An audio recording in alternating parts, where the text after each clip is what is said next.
Hello friends, good morning. কেমন আছো সবাই? দেখো, আজকে একটা নতুন ব্রেকফাস্ট আমি বানিয়ে ফেললাম।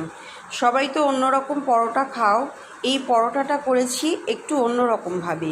একটা ব্যাটার তৈরি করে নিয়েছিলাম, ডিম ছিল তার মধ্যে, সুজি, ময়দা, লঙ্কা কুচি, পেঁয়াজ কুচি, ধনেপাতা কুচি, টমেটো কুচি।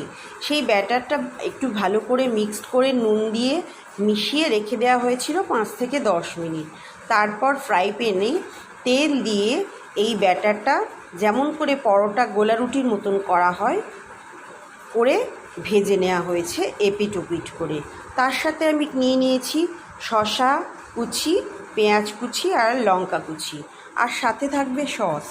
এইভাবে যদি তোমরা এই পরোটাটা বানিয়ে খাও, ডিম পরোটা, দারুণ লাগবে টেস্টি। তো তোমরা একদিন ট্রাই করে দেখতে পারো বন্ধুরা, খুব সুন্দর টেস্টি লাগে।